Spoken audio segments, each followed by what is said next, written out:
Perdonen si esto no suena muy profesional. No soy escritor. Llevo un par de semanas intentando poner esto en palabras, escribiendo y borrando, tratando de encontrar la versión que mejor explique lo que vi. Al final, me quedé con esta. Soy guarda recursos. Llevo casi 8 años trabajando para la Comisión Nacional de Áreas Naturales Protegidas, la CONANP, aquí en el sureste de México.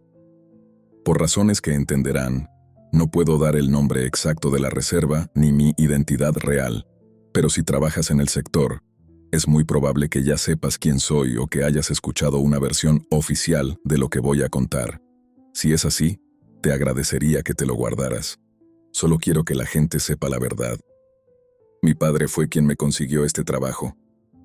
Él fue guardaparques en este mismo distrito por 26 años. Un día me llamó para decirme que había una vacante y que el tiempo para aplicar era corto. Yo tenía 23 años, trabajaba en una ferretería en Expugil y mi vida no iba a ningún lado. Así que acepté. Me gustaría decir que lo hice por un amor romántico a la naturaleza, pero la verdad es que mi padre me entregó una vida armada y yo la tomé porque no tenía una propia. Crecí visitándolo en el trabajo.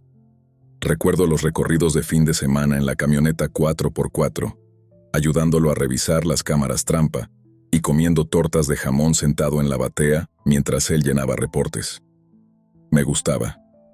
Lo que no entendía hasta que empecé a trabajar fue que esas visitas estaban curadas. Mi viejo solo me llevaba los días fáciles. Nunca me llevó a la recuperación de un cuerpo, ni a buscar a un niño perdido, ni a una caminata de 6 horas bajo el sol para marcar a un jaguar herido. Lo que yo vi de niño fue el video de los mejores momentos. La realidad me pegó cuando ya estaba en la nómina. Debo decir que no estoy hecho para esto, no como él. Mi padre podía pasar 4 días solo en lo más profundo de la selva y regresaba pareciendo 10 años más joven. Yo, en cambio, paso una noche en una caseta de vigilancia y mis manos no dejan de temblar a la mañana siguiente. Tomo sertralina desde los 19. Reviso los candados de mi cabaña 2 veces antes de dormir y vuelvo a revisarlos cuando me levanto al baño a las 2 de la mañana. Sé que la segunda revisión es inútil, pero mi cerebro necesita confirmar que todo está cerrado. Así funciono yo. Todo empezó en mi segundo año, a principios de septiembre, justo al final de la temporada fuerte de lluvias. El calor seguía siendo insoportable, pero la luz empezaba a caer rápido después de las 5 de la tarde. Recibimos un reporte en la caseta principal. Un hombre no había regresado. Había salido por la mañana para una caminata de un día en un sendero de unos 15 kilómetros, una ruta de dificultad moderada. Tenía 44 años y mucha experiencia. Ya había hecho esa ruta antes. Le dijo a su esposa que volvería a las 4. A las 7, ella nos llamó. Esto pasa más seguido de lo que creen. Casi siempre el senderista calcula mal el tiempo, se dobla un tobillo o simplemente se queda embobado viendo la selva. 9 de cada 10 veces salen por su propio pie, apenados, y te los encuentras en el camino con tu linterna mientras ellos ya vienen de regreso. Empezamos la búsqueda al amanecer. Éramos 4 equipos de 2 personas saliendo desde el inicio del sendero. A mí me tocó con Chucho, un tipo que solo trabajaba por temporadas, hablaba demasiado y caminaba demasiado rápido. Estábamos cubriendo una sección fuera del camino principal, donde el terreno baja hacia una vaguada que alimenta un sistema de aguadas, depósitos de agua naturales. Ahí dentro la selva es densa, caobas, ceibas enormes y helechos que te llegan a la cintura. Hay mucha madera caída, troncos viejos cubiertos de moho que se deshacen si los pisas. No es un lugar donde un senderista normal se metería, pero revisamos todo porque la gente perdida nunca hace lo que se supone que debe hacer. Chucho iba unos 30 metros delante de mí cuando empujé unas palmas de guano y miré hacia el fondo de la vaguada. Encontré el cuerpo a las 10 de la mañana. Estaba boca arriba, en el fondo de la depresión, a unos 50 metros del sendero oficial. Parecía que alguien lo había acomodado ahí. Estaba perfectamente recto, los brazos a los lados, las piernas estiradas.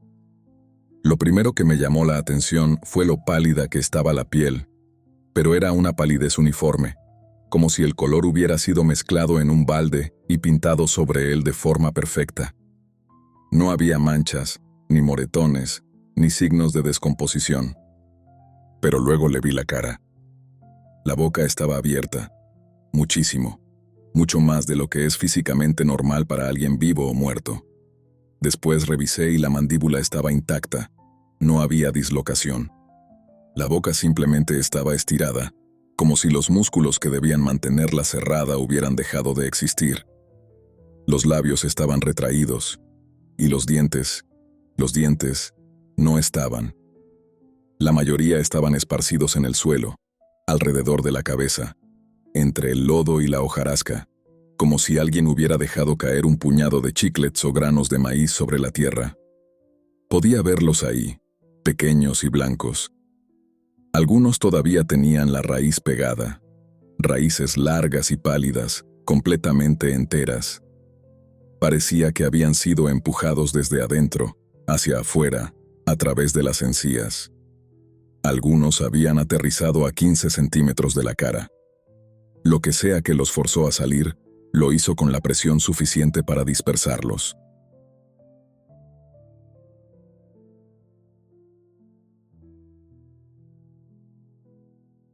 Reporté el hallazgo por radio. Luego me senté en un tronco caído cubierto de musgo, a unos 6 metros de distancia, y esperé. Estaba hecho un manojo de nervios. Cuando encuentras un cuerpo, el protocolo es simple. Marcas las coordenadas en el GPS, avisas por frecuencia y no tocas absolutamente nada. Unos minutos después, escuché a Chucho abriéndose paso entre la maleza. Le grité que se quedara atrás, y por una vez me hizo caso. Aunque lo vi estirando el cuello, tratando de ver por encima de mi hombro hacia el fondo de la vaguada. Le advertí que era mejor no mirar, pero lo hizo de todos modos. Después de eso, no volvió a decir una sola palabra. Fue lo más silencioso que estuvo en todo el tiempo que trabajamos juntos. Me quedé sentado en ese tronco casi una hora esperando al equipo de rescate y a los peritos. Chucho se quedó unos 10 metros detrás de mí, pegado a su celular. Técnicamente no debería haber señal en esa zona, pero a veces, si el viento sopla a favor, entra un poquito de datos de alguna torre lejana en la carretera. Pasé la mayor parte de esa espera tratando de entender qué era lo que me molestaba, más allá de lo obvio. Me tomó un rato, pero finalmente me di cuenta. Era el olor. No olía a nada. Un cuerpo en la selva en septiembre, incluso si solo lleva ahí una noche, debería oler a algo. La selva es calor y humedad. La biología se acelera. El sistema se apaga cuando mueres. Sudor, desechos y las primeras etapas del trabajo bacteriano. He tenido el dudoso honor de sentir esa pesadez en el aire que rodea a un cuerpo fresco. Y lo notas, aunque no sepas ponerle nombre. Ya había estado en otros 2 levantamientos antes, y en ambos casos, el olor fue lo que me avisó que estaba cerca antes de ver los cuerpos. Este no tenía nada. Yo estaba a pocos metros y el aire solo olía a tierra mojada y a helechos. Para mi olfato, era simplemente el aroma de la bruma de la mañana disipándose bajo la canopea. El cuerpo no estaba participando en la selva que lo rodeaba. Era como un objeto de utilería, un maniquí que alguien hubiera dejado caer en el suelo. Lo otro que noté fue la ausencia total de insectos. Se los repito, era septiembre en el sureste mexicano, en una vaguada con agua estancada y vegetación pudriéndose. ¿Cómo demonios no había insectos? Los mosquitos y los chaquistes nos habían estado acribillando a Chucho y a mí desde que bajamos de la camioneta. Yo tenía 3 picaduras solo en el cuello, pero el cuerpo no tenía nada. Nada caminando sobre él, nada zumbando alrededor de la boca abierta o los ojos. En la selva, las moscas encuentran un animal muerto en cuestión de minutos. Las hormigas arrieras ya deberían haber formado una fila. Yo llevaba ahí casi una hora y ese cuerpo estaba intacto. Era como si, para la naturaleza, eso no fuera una fuente de alimento. La naturaleza misma lo trataba como si no fuera biológico. El equipo de Semefo llegó cerca del mediodía. Lo embolsaron, se lo llevaron, y yo regresé a la entrada del sendero para llenar el papeleo en la batea de mi camioneta. Me gustaba hacer eso porque la oficina de la estación siempre me ha parecido demasiado pequeña, demasiado encerrada. Luego manejé a casa y me quedé sentado un buen rato, esperando a que mi pierna dejara de temblar. Aquí está el truco. Ese cuerpo no coincidía con el senderista desaparecido. Eran tipos totalmente distintos. El senderista que buscábamos medía casi 1,90. Era de hombros anchos, de esos que van al gimnasio los fines de semana. Según su esposa, el cuerpo que encontramos era menudo, de 1,75 como mucho, de complexión delgada. La edad estimada también era distinta, unos 20 y tantos contra los 44 del desaparecido. Incluso el color de cabello no cuadraba. Cuando llegaron los registros dentales, o lo que quedaba para comparar, no hubo coincidencia con nadie en ninguna base de datos. Lo mismo pasó con las huellas dactilares. No había reportes de personas desaparecidas en todo el estado que encajaran con esa descripción. El informe del médico legista decía que la causa de muerte era indeterminada. No hallaron trauma, ni toxicología, ni enfermedades, ni signos de exposición al sol, ni evidencia de ataque de animales. Las notas mencionaban la mandíbula y los dientes, pero lo redactaron como cambios post-mortem anómalos de etiología desconocida. Recuerdo leer esa frase y pensar que era una forma muy elegante de decir, no tengo idea de qué pasó aquí, y me gustaría dejar de pensar en ello. Había algo más en las notas del forense que no entendí sino hasta mucho después.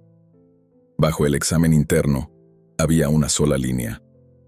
Ausencia de peso orgánico esperado. Las cavidades torácica y abdominal se presentaron sin masa visceral significativa. Se nota para revisión posterior. Incluso después de leerlo 3 veces, no me hizo clic. No soy un profesional de la salud, así que no sabía qué esperar. No sabía qué significaba sin masa visceral significativa en la práctica. Me tomaría años entender lo que el médico estaba tratando de decir con ese lenguaje tan precavido, que el cuerpo estaba prácticamente vacío. Esa revisión posterior nunca ocurrió. Que yo sepa, el caso se quedó abierto. Nadie lo cerró, pero nadie lo investigó. Simplemente se detuvo. El senderista de 44 años, el esposo que buscábamos originalmente, nunca apareció. Su esposa llamó a la estación cada semana durante 2 meses, luego cada 15 días, luego una vez al mes, hasta que dejó de hacerlo. Yo no era el que tomaba las llamadas, pero estaba en la oficina cuando ocurrían. El sonido de la esperanza de alguien quedándose sin aire no es algo que me guste describir. Se escuchaba en las pausas entre sus preguntas. Esos silencios se hacían cada vez más largos. Nadie conectó el cuerpo de la vaguada con el desaparecido porque no había nada que los uniera. Eran personas distintas para todo el mundo. 2 eventos aislados que ocurrieron en la misma zona al mismo tiempo. ¿Coincidencia o mala suerte? La selva siendo la selva. Mi padre todavía vivía en aquel entonces. Tenía 58 años y las rodillas ya empezaban a fallarle, pero seguía caminando más rápido que cualquier novato de 20 años. Le conté lo del cuerpo durante la cena, unos días después. Solo los rasgos generales, los dientes, la mandíbula, la respuesta nula del forense. Él escuchó con atención, sin interrumpirme. Mantuvo los ojos fijos en los míos todo el tiempo y dejó de mover el tenedor. Cuando terminé, me dijo algo que no he olvidado. Llevo 26 años aquí y he visto una docena de cosas que no puedo explicar, hijo. La selva no se rige por nuestro horario y no nos debe ninguna explicación. Él era así. No creo que quisiera ser grosero, simplemente tenía una forma de meter las cosas en una caja, cerrar la tapa con fuerza y poner algo pesado encima. Y cuando él lo hacía, tú le creías que la caja se quedaría cerrada. Y querías que así fuera. Así que dejé que se quedara cerrada. Yo apenas llevaba 2 años en un trabajo que no sabía si podía manejar en un día bueno. Y tenía un padre que podía mirar lo inexplicable y simplemente encogerse de hombros. Quería más que nada ser alguien capaz de hacer eso también. Así que escondí ese recuerdo en el mismo lugar donde guardo todas las memorias que amenazan con agrietar el suelo que piso. En algún lugar tan profundo que ni la medicina pueda alcanzarlo. Por un tiempo, funcionó. 14 meses después, mi padre murió. Fue un cáncer de páncreas que detectaron demasiado tarde. Al parecer, el cáncer de páncreas es así de traicionero. Pasó del diagnóstico a la tumba en 11 semanas. No voy a escribir mucho sobre esto. Al final, no es de lo que trata este relato y todavía me tiemblan las manos si lo pienso mucho. Solo diré que no se quejó y no tuvo miedo. El último día que estuvo consciente, me preguntó cómo estaban las brechas para la temporada de incendios. Así era mi viejo. Él murió, yo me quedé en la reserva y seguí trabajando. Me mantenía distraído. La gente me decía que él estaría orgulloso de que yo siguiera con su legado. Tal vez. Aunque honestamente, creo que estaría más confundido que orgulloso. Él sabía que yo le tenía miedo a todo. Simplemente tuvo la elegancia de no decírmelo nunca en voz alta. Los siguientes años fueron tranquilos.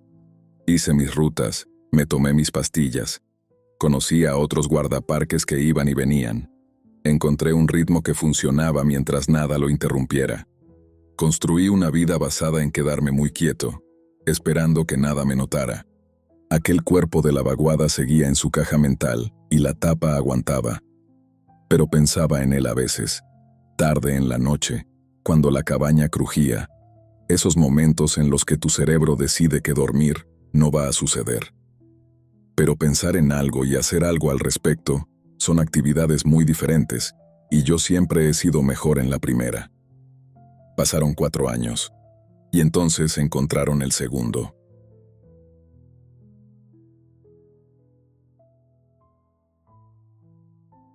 Mi padre murió 14 meses después.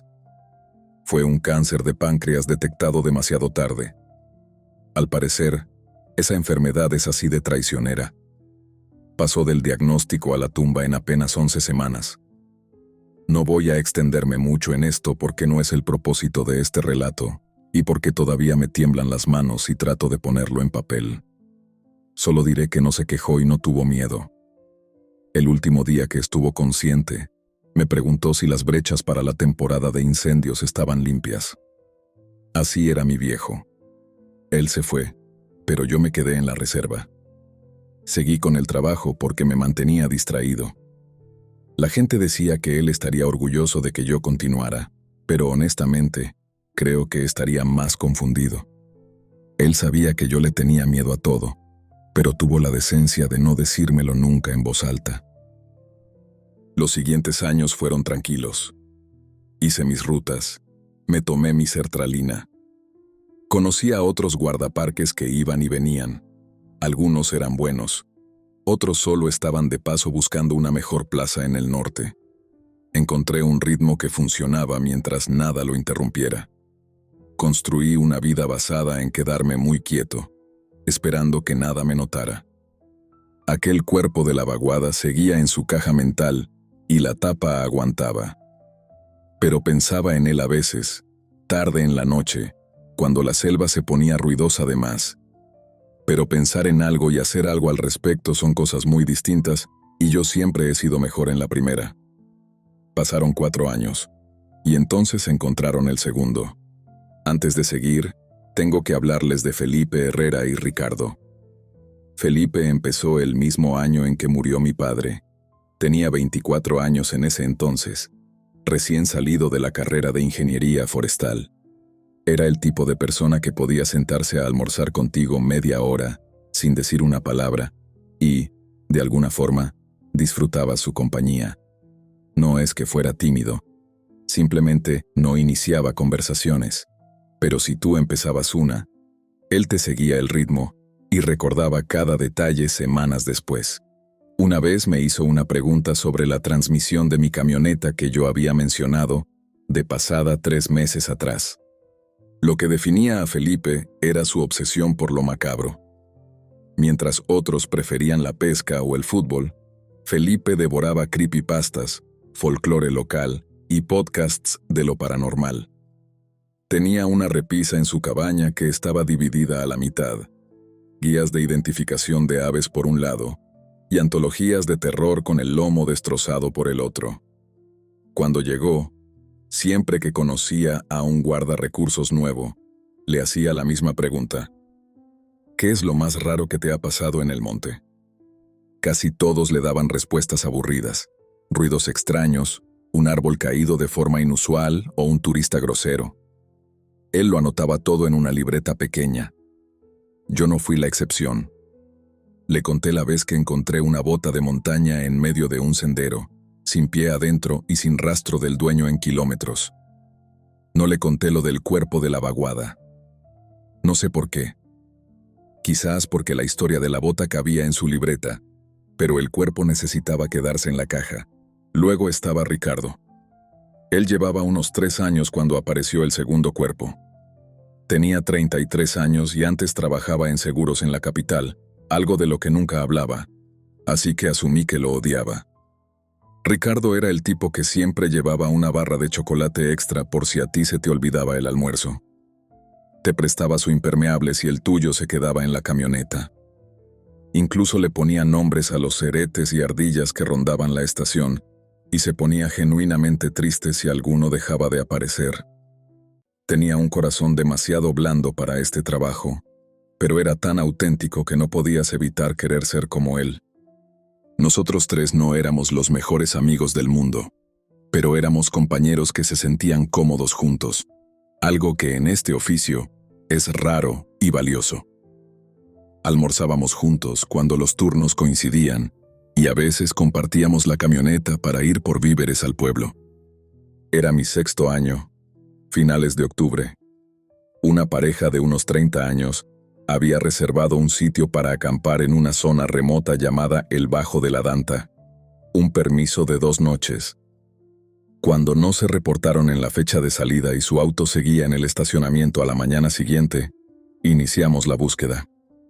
Encontramos su campamento intacto. La tienda seguía montada, con los sacos de dormir adentro. El kit de cocina colgaba de una rama para alejarlo de los animales. Había 2 mochilas apoyadas contra un tronco, y la comida estaba en sus contenedores, sin tocar. No había señales de lucha. Nada de nada. Parecía que 2 personas se habían alejado un momento a buscar agua, y nunca regresaron. En el auto, en el estacionamiento, encontramos un termo de café con un anillo de leche seca en el fondo. Me asignaron el equipo de búsqueda con un guardaparques llamado Jiménez. Estábamos trabajando en un patrón de rejilla al norte del campamento, empujando entre una maleza de uñas de gato y bejucos tan densa que tenías que ponerte de lado para pasar. A unos 400 metros de la tienda, vi el cuerpo. Mi pierna dejó de funcionar por un segundo. Genuinamente. Mi cerebro envió la señal y mi pierna dijo que no. Supe lo que estaba viendo antes de procesarlo conscientemente. La piel, el color, esa misma textura plana de maniquí. Un cuerpo yaciendo de espaldas en la maleza, con los brazos a los lados y la boca abierta de par en par. Me quedé allí quieto unos 10 segundos, que es mucho tiempo cuando tu compañero está a 20 metros gritando tu nombre. Finalmente lo escuché. Jiménez me preguntaba si estaba bien. Le dije que había encontrado algo y que necesitaba un minuto. Probablemente pensó que iba a vomitar, pero no era eso. Mi cuerpo estaba intentando estar en 2 tiempos a la vez. Estaba parado en la maleza de octubre, mirando un cadáver, y al mismo tiempo estaba sentado en aquel tronco lleno de musgo hace 4 años, oliendo la nada donde debería haber habido vida descompuesta. Este cuerpo era femenino, de complexión pequeña, cabello oscuro, quizás de unos 20 años. No coincidía con nadie de la pareja desaparecida. Tenía la misma frescura incorrecta, la piel intacta y la ausencia total de olor. Y de nuevo, ese desinterés de los insectos, aunque los veía por todas partes en el resto del monte. La boca estaba abierta, la mandíbula desencajada, pero esta vez los dientes estaban todos ahí. Cada uno de ellos limpio, blanco y en su lugar. La mandíbula no parecía arrancada, sino relajada, como alguien que se queda dormido en un viaje largo en autobús. Aún así, era lo mismo. Podía sentirlo en los huesos. Lo que sea que encontré en aquella vaguada hace años, estaba de vuelta aquí, 12 kilómetros al norte. Reporté el hallazgo. Jiménez y yo nos sentamos a esperar. Él me miraba raro porque creo que mi cara estaba haciendo gestos de los que yo no era consciente. Le pedí que no pusiera eso en su reporte. Él me miró y dijo, ¿poner qué? Era un buen hombre, era un...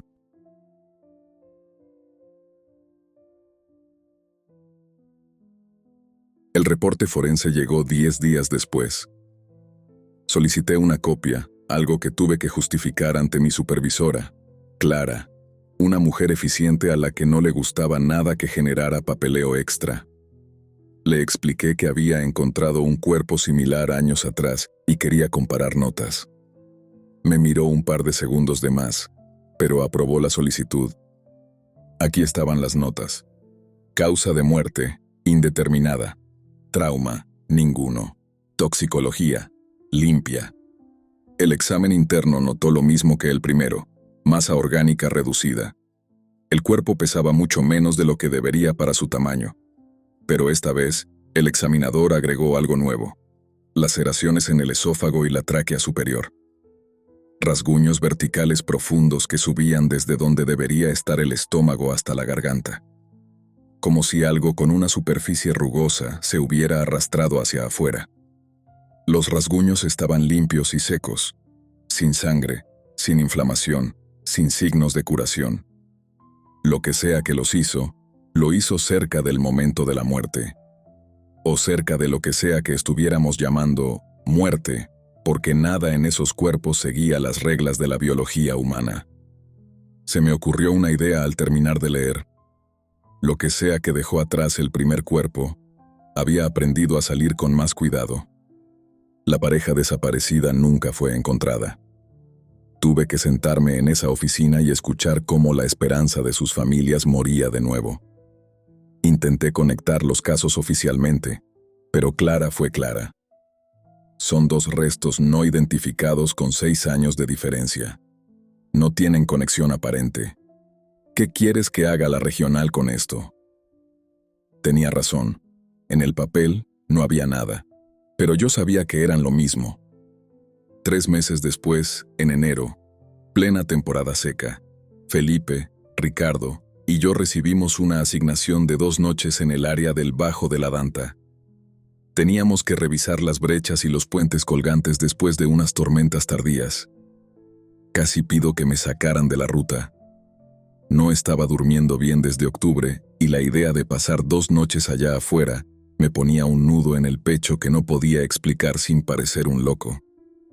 Pero no pedí el cambio porque confiaba en ellos, y porque mi padre habría hecho la ruta sin pensarlo 2 veces. El primer día fue bueno. El aire de la selva en enero se siente limpio, menos pesado. Hicimos campamento en una zona alta sobre un arroyo cerca de las 4 de la tarde. Ricardo trajo una cantidad absurda de comida: queso de bola, salchichón, galletas y unas bolsas de mandarinas. Lo puso todo sobre una piedra plana como si fuera un banquete.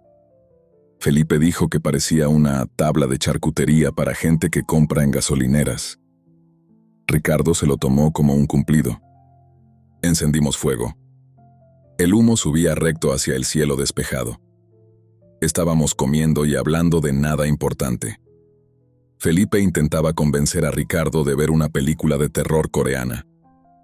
Ricardo decía que no le gustaban porque le hacían sentir mal por los personajes. Típico de él. Alrededor de las 8, la conversación cayó en uno de esos silencios cómodos.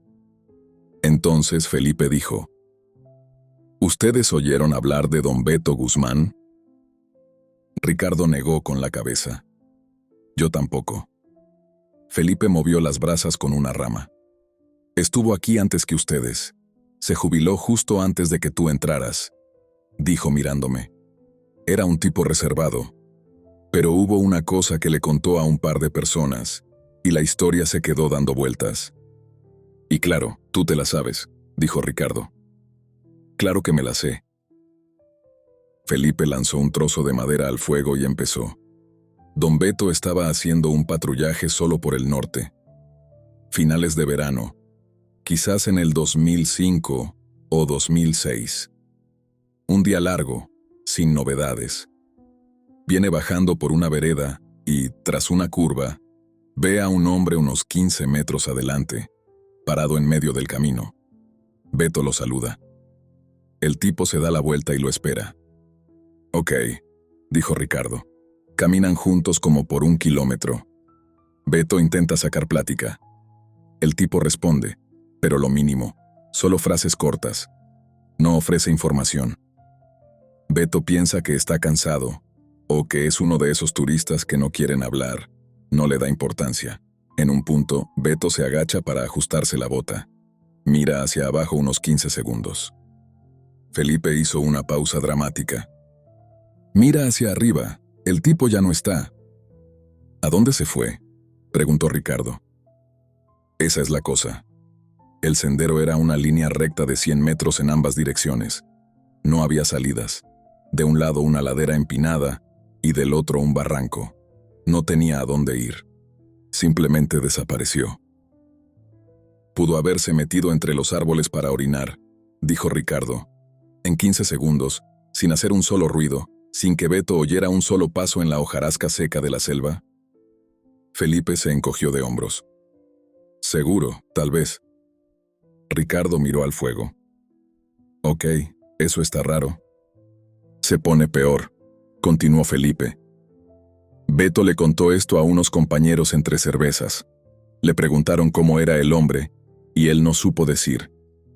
Empezaba a describir la cara y se quedaba callado, como si el recuerdo se le resbalara de las manos. Después de unas semanas, apenas recordaba el encuentro. Solo sabía que había pasado y que lo hacía sentir mal. ¿Cómo que no recordaba?, pregunté yo. Los detalles no se quedaban pegados. Sabía que era un hombre, sabía que caminaron juntos, pero lo específico se disolvía. La cara, la ropa, la voz, todo se borraba. Nadie dijo nada por unos segundos. El fuego tronó y lanzó chispas hacia la oscuridad. Eso está de miedo, Phil, dijo Ricardo. Felipe sonrió. Yo me reí, pero estaba pensando en la zona donde don Beto tuvo su encuentro. El segundo cuerpo lo encontramos a solo 3 kilómetros de esa sección.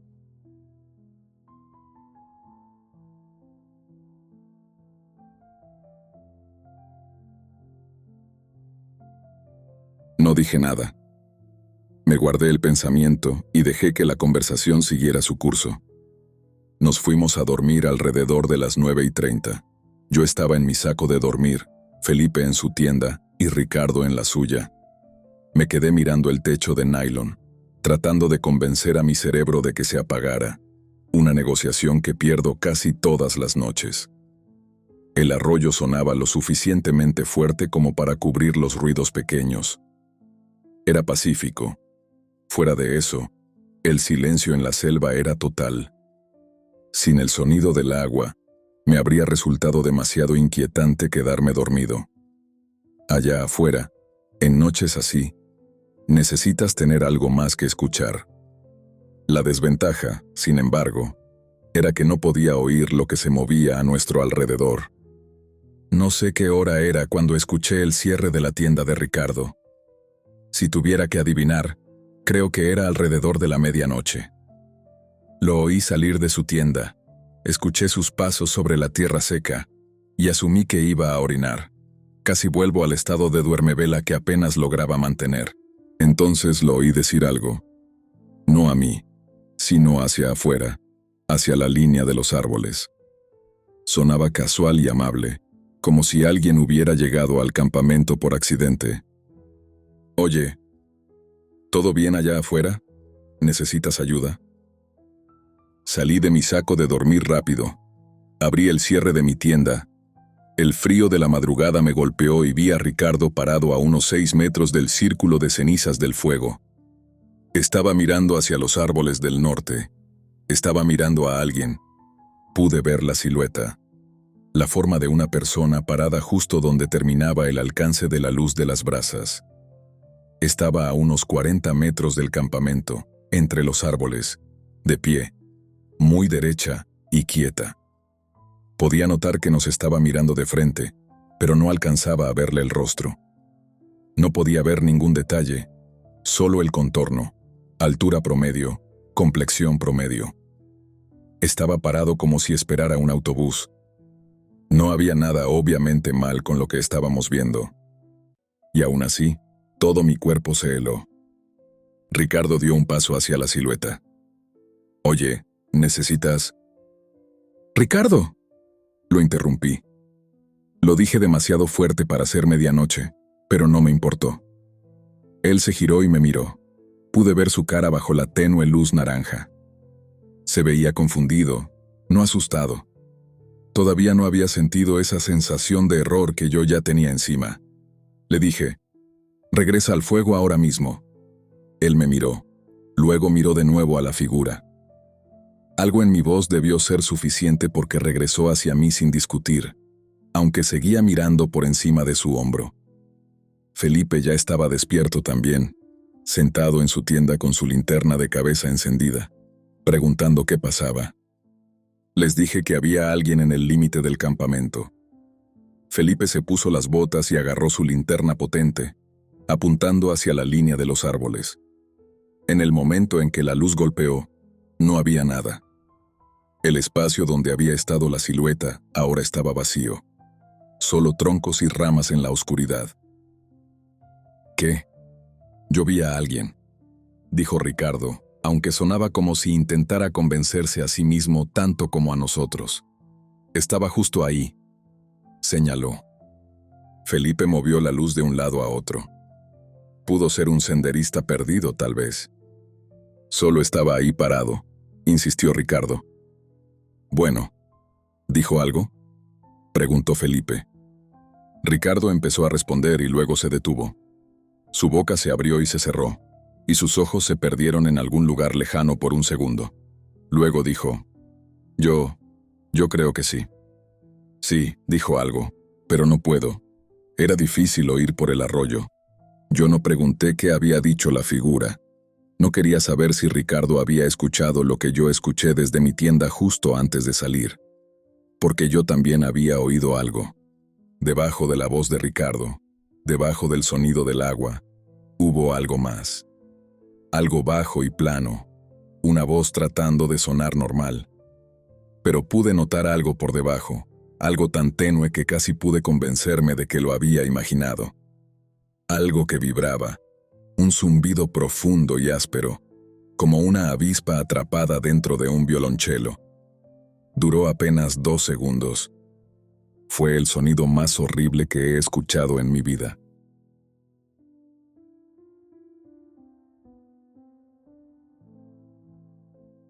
«Mantengamos el fuego encendido», dije. «Yo haré la primera guardia». Ambos estuvieron de acuerdo. Felipe reconstruyó la fogata. Ricardo se sentó cerca de las brasas y mantuvo su linterna de cabeza encendida, apuntando hacia los árboles durante la siguiente hora. Aunque el fuego era lo suficientemente brillante como para ver, yo me senté de espaldas a las llamas, vigilando la oscuridad. Estaba temblando en lugar de dormir. Con la primera luz del alba, empacamos todo. Dije que quería regresar temprano, que nos saltaríamos la segunda noche, y nadie me cuestionó. Felipe estuvo callado durante toda la caminata de salida, pero era un silencio distinto a su mudez habitual. Ricardo fue todo lo contrario. No cerró la boca en todo el camino. Habló sobre la comida que había traído, sobre el puente que necesitaba reparaciones, sobre los resultados del fútbol del fin de semana. Me recordó a alguien que quiere llenar el aire con suficientes palabras normales para que lo anormal simplemente se vaya. Una semana después, presenté una solicitud para que me quitaran de las asignaciones nocturnas por el resto de la temporada. Mi supervisora la aprobó. Creo que asumió que era por mi ansiedad, lo cual, en cierto modo, era verdad. 5 meses después, en junio, un guardarrecursos llamado Tacho encontró a un hombre sentado en una roca, cerca de la entrada del sendero de la Aguada de los Pavos, a unos 10 metros del área de estacionamiento. El hombre estaba quemado por el sol y deshidratado. Tenía un corte en la frente con una costra bastante fea, y estaba sentado muy quieto, con las manos en las rodillas, mirando la grava entre sus botas. Tacho intentó hablar con él. El hombre levantó la vista y le dijo: «Necesito ir a casa». Tacho le preguntó su nombre y de dónde venía. El hombre respondió a ambas preguntas, pero no dio más detalles. Llevaba 2 días desaparecido. Era un senderista solitario, con permiso para acampar, que supuestamente debía estar en una ruta de 3 noches por la zona alta. Su auto estaba en el estacionamiento y su mochila no aparecía. Tacho reportó el hallazgo. El hombre estaba lo suficientemente coherente como para que no fuera una emergencia médica inmediata, pero claramente estaba en malas condiciones. Tenía hipotermia a pesar del calor de junio y estaba deshidratado, lleno de arañazos por haber caminado fuera de las brechas. Lo llevaron a la estación, le dieron agua y una manta. Luego empezaron el interrogatorio estándar para senderistas perdidos. ¿Dónde te saliste del camino?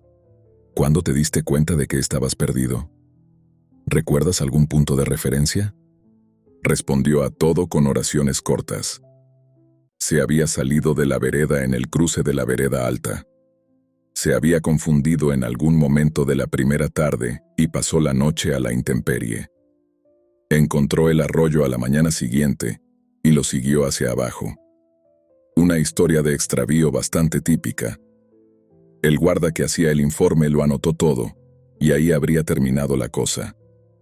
Excepto que Tacho se lo mencionó a Felipe en el cambio de turno. Fue un comentario al azar.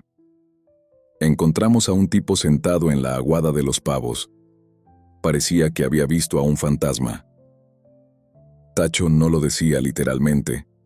Es solo un decir, después de todo.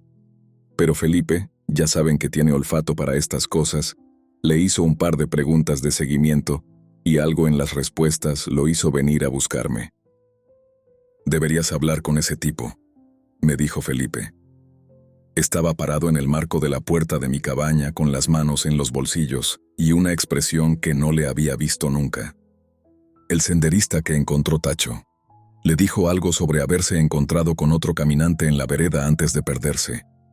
Tacho no insistió porque el tipo estaba muy cerrado para ese momento, pero la forma en que lo dijo: «No sé, hermano, creo que deberías ir a hablar con él». Felipe no dijo por qué pensaba que yo específicamente debía ser quien lo hiciera. No mencionó nuestro viaje de campamento ni aquella figura entre los árboles. Nunca volvimos a hablar mucho de esa noche, de todos modos. Y aún así, vino a buscarme. Creo que eso te dice algo sobre lo que Felipe sabía sin saberlo. El hombre todavía estaba en la estación. Había rechazado que lo llevaran al hospital y estaba sentado en el cuarto de descanso bebiendo un Gatorade, mirando fijamente el microondas. Acerqué una silla frente a él y le dije que yo era un guardaparques, que había oído que había pasado un par de días difíciles. Le dije que solo quería asegurarme de que tuviéramos el cuadro completo.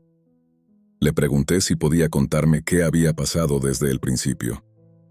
Ni siquiera me miró de inmediato. Estaba tirando de la etiqueta de la botella de Gatorade con nerviosismo. Finalmente dijo: «Me encontré con alguien en la vereda. Esperé». Su historia salió lentamente.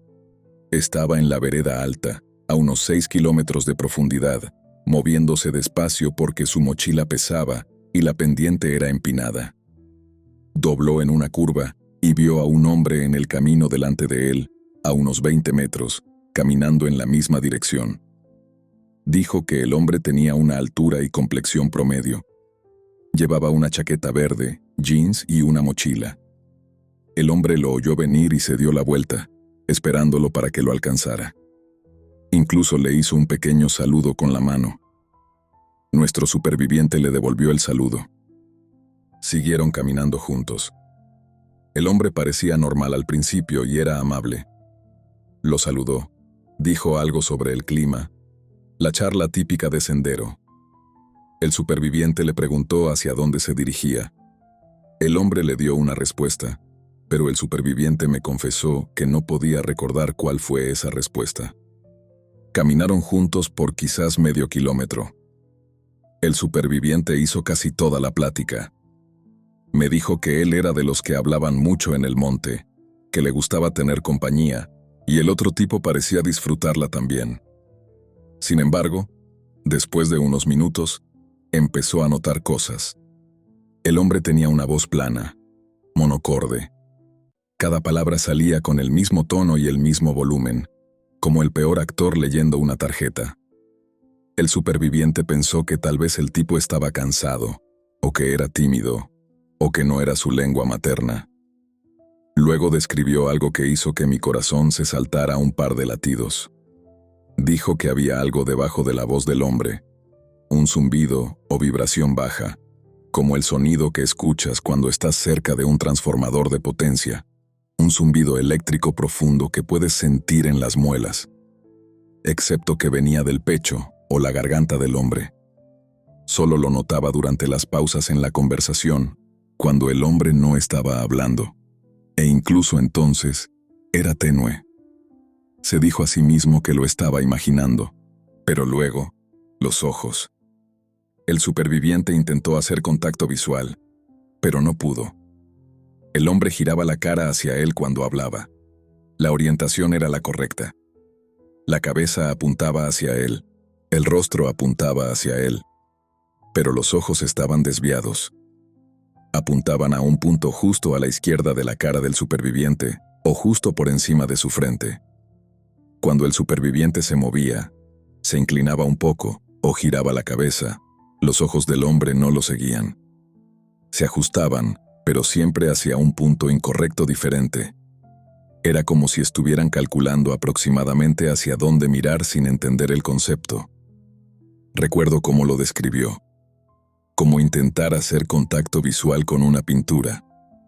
Todo está frente a ti, pero nada te está mirando.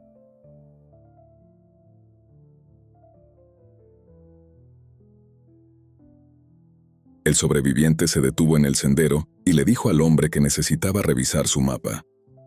El hombre se detuvo también. Esta fue la parte donde soltó la botella de Gatorade y puso las manos planas sobre la mesa. El tipo simplemente se quedó allí parado.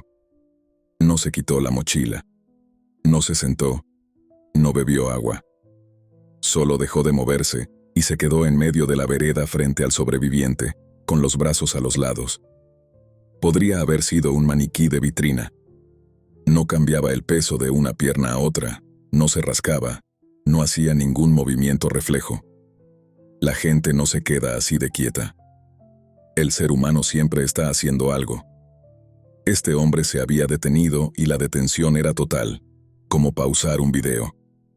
No tenía nada que ver con descansar en medio de una caminata.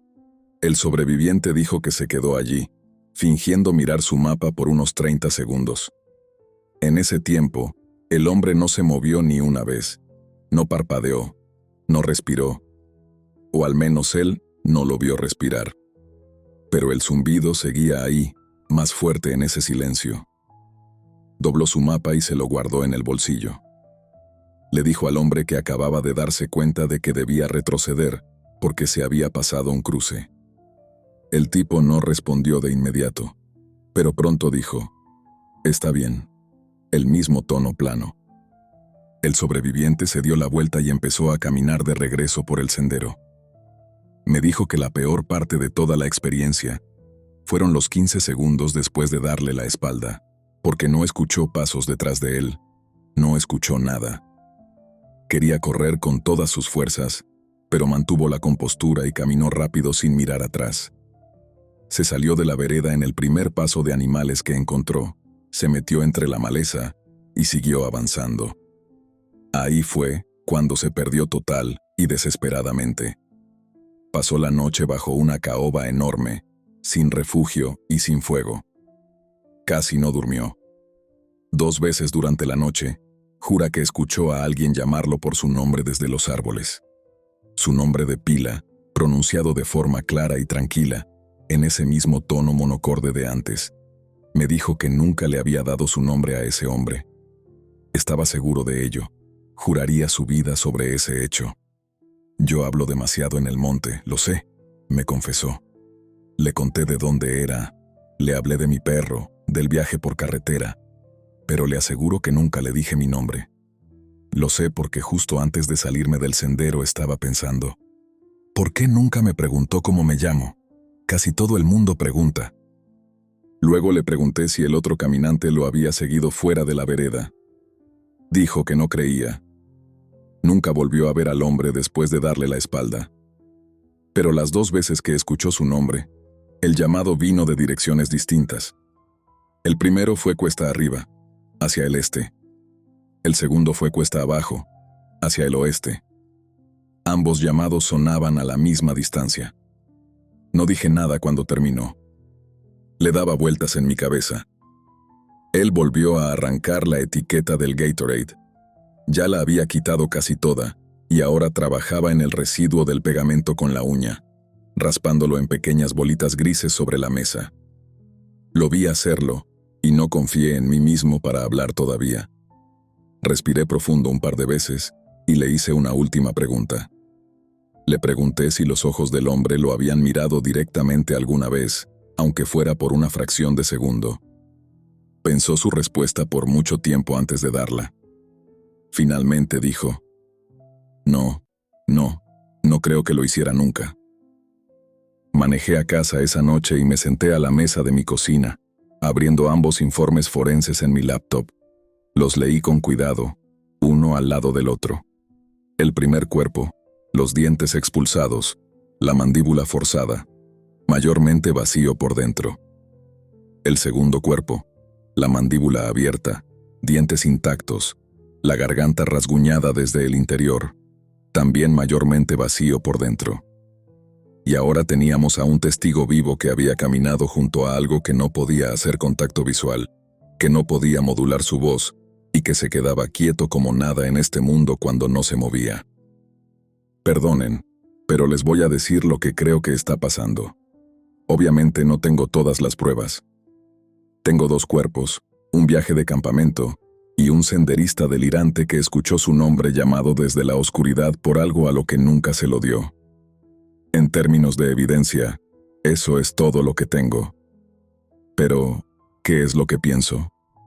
Bueno, creo que hay algo allá afuera, en lo más profundo de la selva, en las partes donde las brechas se borran, la canopea se cierra y puedes caminar 8 horas sin ver a otra alma humana. Creo que, sea lo que sea, construye estas cosas, estos cuerpos. Son más como trajes para ello. No sé de qué los construye ni cómo. Creo que se los pone y camina por donde hay gente, intentando lo mejor que puede parecer uno de nosotros. Y creo que lleva haciendo esto mucho tiempo. El primer traje fue rudimentario. Se trepó y rompió los dientes al salir, dejando la mandíbula destrozada, y no le importó. Pero el segundo fue mejor, más limpio. Los dientes se quedaron en su lugar. La salida fue más controlada. La única señal de que algo había pasado por ahí eran los rasguños dentro de la garganta. Y necesitarías una autopsia para encontrar eso. Por todo esto, pienso en cómo será el tercero. Si quedará algo por encontrar, o si simplemente se levantará y caminará hacia la entrada de un sendero, se subirá a un auto y manejará a algún lugar, sentándose a la mesa de una cocina frente a alguien que ha estado esperando que regrese a casa.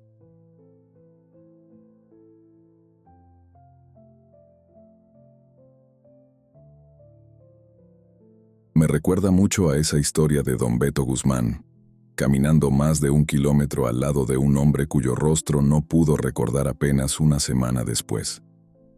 Me pregunto si Beto notó los ojos o la voz, y simplemente lo archivó como otra de esas cosas para las que el monte no le debía una explicación. Tal vez Beto tuvo suerte, o tal vez, simplemente, él no era lo que eso estaba buscando ese día. Pienso con frecuencia en lo que Ricardo, Felipe y yo vimos en la linde de los árboles esa noche. No había duda de que había alguien allá afuera. Pero, ¿era realmente alguien que necesitaba ayuda? ¿O era algo más? Me aterra pensar en qué habría pasado si ninguno de nosotros se hubiera despertado. O si yo nunca hubiera detenido a Ricardo cuando caminaba hacia aquello. Para cuando llegara la mañana, habría habido un traje vacío más tirado entre la maleza. Habría quedado una de nuestras tiendas permanentemente vacía. Antes de despedirme, quiero decirles que si caminan solos por lo profundo del monte, no les voy a decir que dejen de hacerlo. Nuestra gente ha caminado por estas selvas durante miles de años, y la gran mayoría regresa a casa perfectamente bien.